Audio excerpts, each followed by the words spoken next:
Colin Kelly Ryan is starting to record. Hello and welcome back to the New View here with Gavin, James, and Colin. It's a little bit unusual to be joining you in this type of format, but uh, I'm sure it's not unbeknownst to you all that we're experiencing a global pandemic at the moment, and it's affecting the way that everybody's normal lives are working these days, including us for our new season of this show. We had plans for doing things very differently, but this is how things will be from now on. So we're here today to talk a little bit about how our lives have been in the last couple of months, and to address a few things about how events will be in the coming future, given that this virus is seeming to be very difficult to predict how long it will last for. So I'll hand over to Gavin first. Gavin, it's good to see you again virtually, Yeah, you and too. I'd like to hear a little bit maybe about how things have been in the last couple of months for you. Do you know anybody who's been infected by this virus? Have you yourself been, do you know of? And just tell us a little bit about how you go about your normal life today. Yeah, so I haven't really been personally affected, but I'd say about 2 months ago now, there was a scare. One of the lads could have had it. So because of that, we all isolated for 2 weeks. And then after that isolation period, the Irish government then went into an official lockdown. So I've been isolating myself for a very long time now. So to cut a long story short, my life has been, I don't know, you could say extremely boring in this lockdown. I went in with good intentions to, to try to better myself or break any bad habits I have. But unfortunately, old habits seem to die hard. And uh, Call of Duty Warzone has actually taken over most of my life. So I think that's not a good thing to be out at the moment for me anyway. But I suppose I'm going back to work soon too. So hopefully that can bring a bit of normality back to my life. Hmm. And James, how about you? I guess a similar story as well in Ireland. Yeah, pretty similar to Gavin's, except that I've been working straight through. I work in retail, grocery retail, so I've been actually busier than ever while trying to juggle my final year of college with that, which is tough. But I mean, there's no point in complaining because no one's going to listen anyway. But yeah, it has been pretty tough. I won't lie. That we were basically teaching ourselves course material, and these were my final exams as well, so it was very tough. But I got it. I got through the other side of it, and I mean, the impacts on my own life were minimal, except the social aspect. Um, pubs, clubs, restaurants, cinemas. We have none of that right now, and it's slightly different for you over in Sweden. But yeah, so I mean, we have been using apps like Discord and Zoom, like we're on now, to communicate, which has kind of kept me sane enough. Since You would miss the personal aspect of it, you wouldn't would, you? yeah, you would. But if I didn't have uh, Discord, especially, I would probably go mental because I would have very minimal contact with friends. But I mean, we're starting to come out on the other side of it now. We're allowed to meet up with four friends outdoors. So the worst is over by a long shot. Just yesterday, it was announced that there was zero COVID deaths in the Republic, and today it was announced that there was zero deaths in the north. Um, Hmm. so, I mean, time will tell how we'll come out on the other side of it if there will be a kind of a second wave because of the easing of the restrictions. But um, yeah, in terms of impact on my personal life, probably minimal. I don't have anywhere to spend my money, which is probably a good thing. I can save for anything that happens later in the summer. But yeah, You're in that's you're in the unusual situation of coming out financially better off from this pandemic. yeah. Oh yeah, way better off. Like I do not have to count the pennies anymore, because I've been able to save up. No, I'm not rich, but I mean, I have enough money that if I had to stop work today, I would have enough money for a couple of months. In theory. But um, yeah, that side of it's been pretty good. I've been buying a lot more online. as I'm Hmm. sure the two of you have. But yeah, impact has been minimal enough. Uh, what about you, Colin? Well, I have to pick up on a couple of things with you before I get into how it is in Sweden. But you use this term isolation. So I'm just wondering, how lonely an experience has it been for you? I mean, have either of you ever during this isolation period felt completely hopeless or felt down or depressed as a result of it? I mean, as social beings, I guess it's part of our nature to go out there and see people and shake hands and chat away. And it's nearly like the isolation is unnatural. So how has your body and how has your mind been working with Yeah, I mean, you could say it has been you could say it has been a lonely time, but as James mentioned earlier, in apps such as Discord or even Zoom, um, at the start of the isolation, me and all the other lads would go on Discord almost every night. So although we weren't there with each other personal or in person, at least it is that bit better than a text message where you can actually hear someone else's voice, Hmm. and you can kind of communicate through voice rather than just text. Because on text, it's even why I started sending a lot of videos on Snapchat recently. Because the text message, you can miss so much in the text message, and you could read it in such a wrong way. So at that? least with the voice messages or videos, at least you still have that personal touch to it, and it's something you would miss in a self isolation kind of period. Hmm. And I suppose as well, in terms of mental health or anything like that, I understand times like these can be very trying for, people who might have already had these issues going into lockdown. They can only be heightened now. So because of that, I think, Hmm. I don't know about G lads, but myself, I do a lot of meditating, and I think that's kind of steered me in somewhat of a right path, through these unprecedented times. Hmm. Hmm. And James, how about for you? Have you been feeling any way different as a result of this? Not exactly, because I'm still going to work, and the Mm-hmm. job that I do is very social. I'm meeting a lot of people that I would meet every day through the job, and you'd have conversations with them, even though it's not the same. You're behind a perspex glass screen. You're still Mm-hmm. meeting people, so the social aspect is probably fulfilled. Even though I haven't been able to meet my friends too much or at Mm-hmm. all until like Monday just gone, or the Monday the week before. Um, but yeah, no, I definitely haven't been isolated as much as Gavin, because my job necessitates me to be actually physically there. I can't Mm-hmm. work from home, so I need to be in the job, which has been a blessing in disguise, really, even though it is slightly more dangerous. Yeah, I was gonna pick up on that. So I mean, you're both in kind of different situations in regards to one of you has been let off during this period. Like, I mean, you're obviously going to work again when it ends, but during this current period Yeah. time, you're let off. Even myself, with my part-time job here, been let off too. So James, going into work every day, do you feel like you're putting yourself on the line? Do you ever feel at risk because you're actually one of those essential workers that keep being spoken about? Um, yeah, for a long time I did.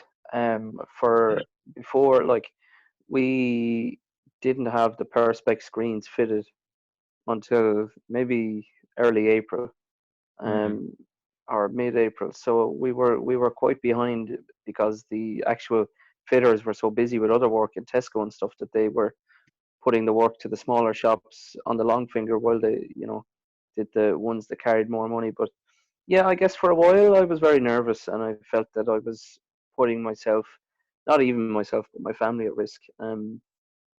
Like, I, like many people our age, I really don't care if I get the virus, but I'd be afraid of passing it on to other Yeah. people. Mm-hmm. Um, so yeah, like now I feel as if we've come out on the other side of it, and I don't really feel much danger, because where we are in Waterford, I mean, by far we have the lowest rate of infection per thousand people in the country. Mm-hmm. Or per 100,000, it's something like 0.9 people per Right. 100,000. So by far we're the safest county to be in Ireland at the minute.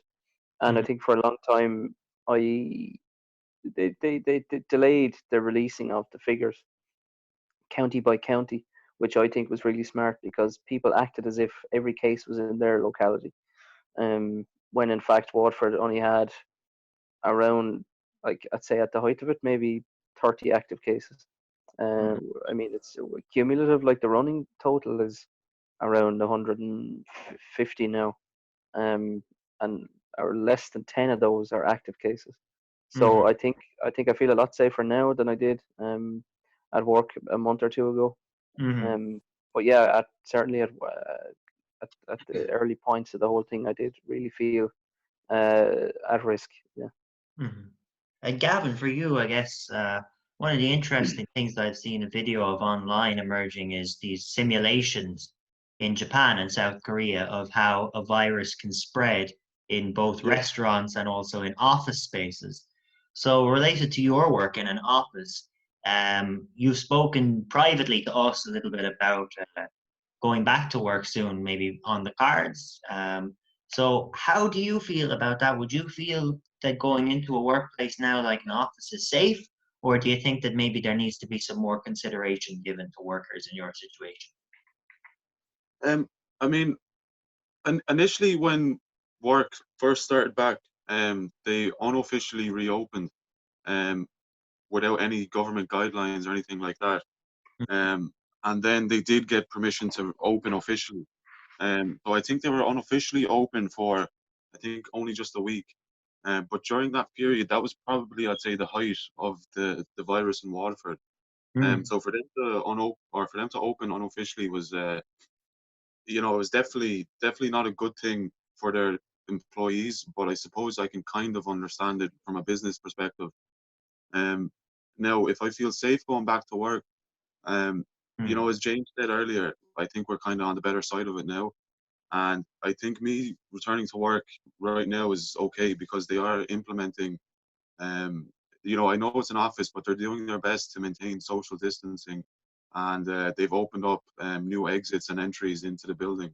mm, Um, so although it is a small space, I think at the moment there's only about 20 or 30 people actually in the office, and everyone else is working from home.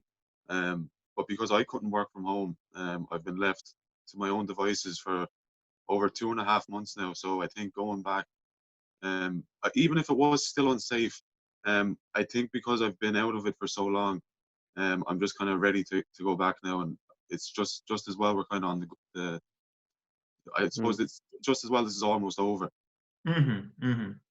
And something that I'm hearing then from both of your accounts at the moment is that there's a sense of optimism that maybe the worst of this is over. So, what Mm. would you guys put it down to, the fact that we've had such low cases in our county? What would you say is the main reason for that? Is it that measures were taken to ensure a lack of spread, or is it just we didn't have as much tourists coming to the area, or something maybe different from this?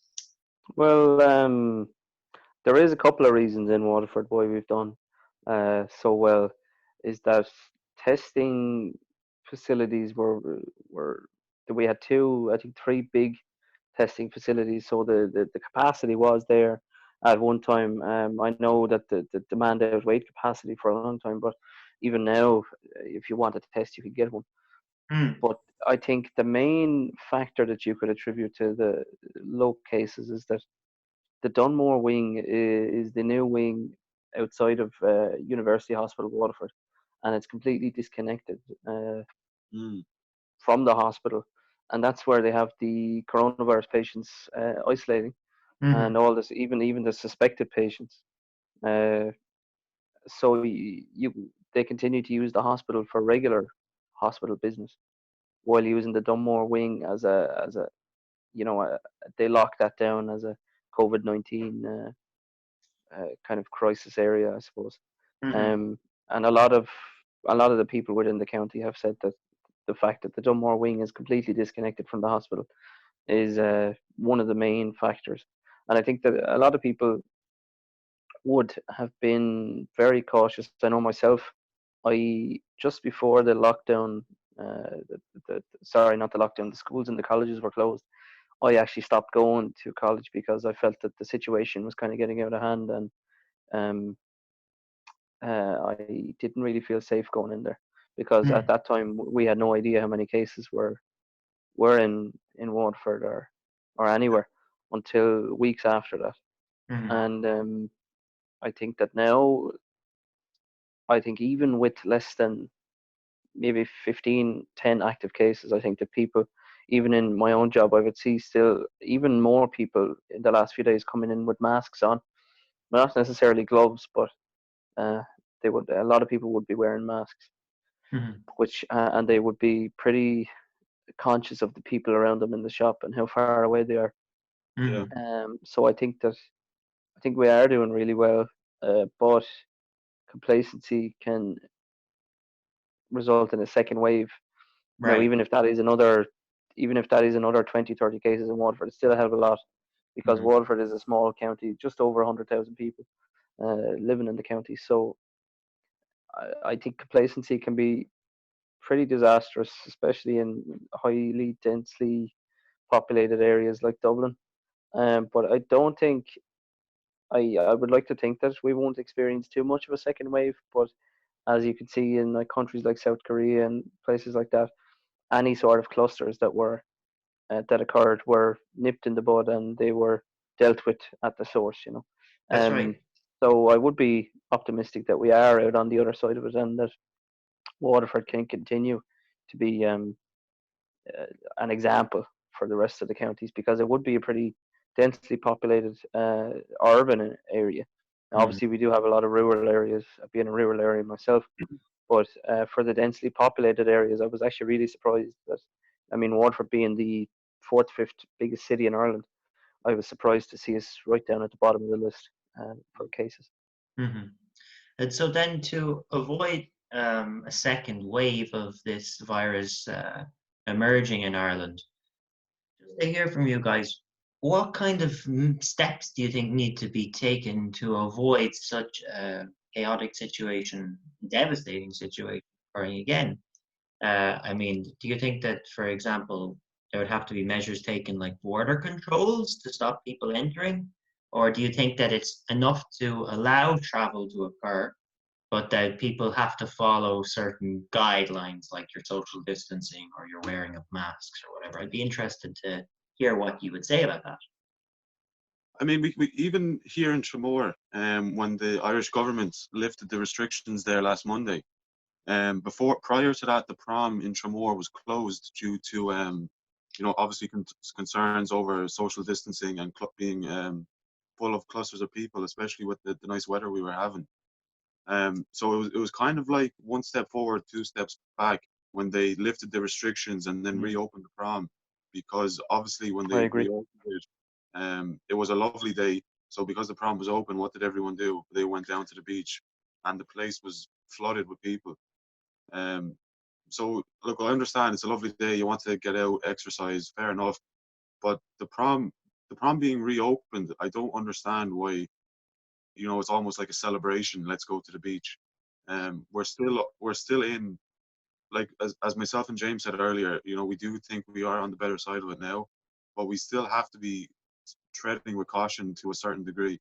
mhm, Just because the government says, "Oh yeah, we can lift certain restrictions here and there," it doesn't. It shouldn't turn into like a free for all. mhm, mhm. And And then do you go sorry, ahead? even in America the other day, it was Memorial Day, and Mm, mm. I'm not sure what state it was. I think it was Nevada, but I could be wrong. But there was a pool party, and it just looked like there was hundreds of people there. Obviously, not social distancing. Mhm, mhm. So do you think then, looking at the situation and what you've lived through now for over 2 months, um, would you say that all of the steps that were taken were necessary steps, or would you say that some of them could have been avoided at the time? So, for example, one of the big differences, I guess, between the Swedish approach and the Irish approach in most of the world is that they've kept primary schools open here for kids to be able to continue their education. Now, Mm. secondary and universities have been either cancelled or moved online. And Yeah, part of the thinking in the approach in Sweden was that by having primary schools open, it ensured that healthcare workers would be spending maybe less time with their children, and their children would also be able to continue their Yeah. education. So maybe it may not even just be education, but are there any steps that you think maybe could have been a little bit more relaxed, or do you think that at the time the government of Ireland took the steps that they needed to take? I think we took. Sometimes I think did we take enough steps, Mm, but I do think certainly. I think at the start we were maybe lagging behind by a couple of days on the measures that we were taking, but then Yeah, suddenly we became a front runner in the measures that we were implementing because we locked down very early. mm, I remember, I think we all remember distinctly where we were and what we were doing when yeah. schools and colleges were closed. I mean, I was in work when the lockdown was announced. Um, I think that we did it exactly right, but there is a point to be made for Sweden's response that, I mean, not very many people in Ireland have antibodies now for this virus. Mm, And I mean, I know the official figures in Sweden are probably a lot lower than how many people actually got the virus. So it could be the case of like a normal flu where if enough people get antibodies, I think they call it herd immunity. Maybe it could have been different. Maybe the economy wouldn't be damaged as much. But I firmly believe that even the 5 phase plan for easing the restrictions we're doing very well on.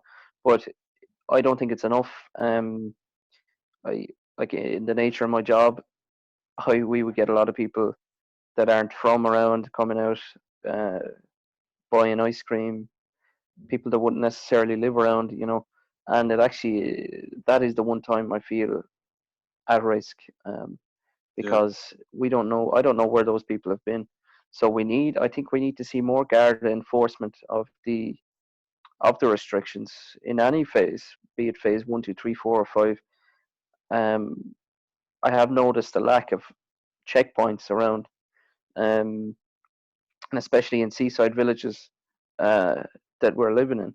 They're tourist hotspots, mm, and I mean, if many tourists get through the checkpoints, we could see, an emergence of cases here. mhm, Um, so I think that we are treading the line in terms of the individual people's reactions. Some people think that we're phase one, so lockdown is over now. Life goes back to normal, and we can all meet up and, you know, yeah, 40 people in one house and stuff. But I think we're doing okay in terms of the measures that we implemented. mhm, Like, I think we did pretty much exactly what was needed at the right time. Like, we see the UK, they didn't lock down until it was too late, and they have, I don't know how, I think they have, what is it, around 40,000 deaths, maybe more. Um, they said at the time that if they had less than 20,000 dead, it would be a success, and they hit 20,000 pretty early on. mm, So I think that if you were to do it like Sweden, your testing capacity would have to be pretty high. mm, And like South Korea never, I don't think South Korea actually officially locked down. They mhm. just tested everyone pretty much, and aggressive contact tracing. Right. It, Well, um, so we maybe in our next episode we can talk more about Sweden and how it's been here and how yeah. I'd love life has to. been. But I'll keep pressing you guys on how things have been at home and how your experience has been. So, Gavin, you mentioned something there interesting a little while ago about meditation being something that you would do to calm Yeah, yourself. And based on what James has been telling me about university being cancelled and going to work terrified about picking up this virus, even if it's not today, he still had to go through that fear of going to work, of catching something from someone, and maybe bringing it home and spreading it to a family member who might be older or have a compromised um, health yeah, system. of course, yeah. So can you maybe just give us a few tips about if you could name three things you do that you feel help you calm if you're feeling worried or anxious? Well, I mean, since I started the meditation, I've been doing it for, geez, I don't know, maybe over 6 months now. Um, so I understand that for me, since I've been doing it for so long, it would be easy to say, oh, if you're feeling stressed or whatever, you should just meditate. But it's obviously not that easy, because even when I started, if I didn't start doing it by myself, me and one of my friends started it as a group, and we kind of did it together. But I think if I did it without him, I wouldn't have motivated myself to do it every day. So I Right. think because I was motivated not to disappoint him, I Hmm. showed up every day, and then I got to kind of start enjoying it and enjoying the benefits of the meditation. But I think in times like these, it's very important to be mindful, or to practice mindfulness. Um, Now, look, I don't really understand the full definition of that. I don't think anyone does. But especially if you're, like James going to work. I think James going to work, it's understandable he would feel, a fear of catching the virus and passing it on to someone. But I think in the situations where people are still going to work, I think they're probably at less risk than the people who stay home, because they're still going out every day and they're strengthening their immune system. Whereas the people who would stay home, they're probably sitting on their ass eating junk food, not moving. Hmm. Um, so then when they do go outside, they're at a higher risk of catching something. If Hmm. not coronavirus, maybe something else. Um, Sure. but sorry, that's a bit off topic. But um, I think anyway, if you can No, on just point. the app I use for meditation, if anyone is interested, it's called Waking Up with Sam Harris. You get a month free, and thereafter, I think it's €15 a month. But that is quite hefty. But if you're a student or anyone in financial difficulty, sorry, something popped up on my phone. But if you're a student or you're in some sort of financial difficulty, if you actually reach out to the support team, they will give you a year free. So you could use the free year to kind of, you know, Hmm. I understand if you don't want to do it every day. I used to do it every day, but I'm doing it about every second day now. Um, because I think I can kind of manage myself without it every day. But Hmm. it's just the reaffirmations, and just everything's okay. There's no need to stress. Don't be worried. Although when you're in it, it may seem never ending. But Hmm. as we said earlier, it does appear that we are coming out of it now, and it is quite optimistic. Sure. So, James, for you, when you're feeling worried or anxious about this virus, what ways do you find are good to calm yourself down, or just to be able to reassure yourself that everything is going to be okay? Um, I wouldn't say that I've had panicky kind of moments. Like, sure, we think like sometimes it actually hits me like this is actually happening because nothing like this has ever happened in any of our lifetimes. Like I think back to the swine flu epidemic there about 10 years ago. A lot of us would have been kind of too young to actually realize Hmm. the what happened at the time, but none like I think all the major festivals, music festivals, still went ahead, sporting events. So this is the first time we've actually been fully locked down. So Yeah, I think that when you actually realize the gravity of the situation, it hits you. But I think that there has been a couple of unwritten rules about this lockdown. Like there's this need to be productive and you know something say what you did during the pandemic. I disagree with that. I think that people should be able to deal with it in whatever way they want. I mean, I watch loads of Netflix, play Xbox, on my days off, sit around, um, chat with friends and stuff. So I don't think there's a need to really go over the top. Of course, what Gavin said about meditation, it could be very beneficial. I haven't really tried it too much myself, but obviously it's beneficial to many people, Gavin included. Um, but I think that everybody has their own coping mechanisms and what they do when they're in stressful situations. So I think that it comes from within, and some people mightn't actually know uh, how they're dealing with it, but a lot of people will deal with it quite well. And as we were saying, we are coming out on the other side of it now, thankfully. And you'll see, and it's coming into summer now, which is perfect time uh, to come out of it. Because if we were just coming into winter, it'd be fairly stressful because we wouldn't be able to sit out and enjoy the nice weather, anything like that. Yeah. Um, so yeah, I think that people are dealing with it quite well. Mhm. Yeah. Well, we are out of time for our first episode of this new season of our show. But thank you guys for joining virtually. And it was great to interview you and hear your thoughts on it. Yeah, absolutely. It was good to be back. It's been, geez, I don't know Yeah. how fucking long. Yeah, Too yeah, long. it's been ages.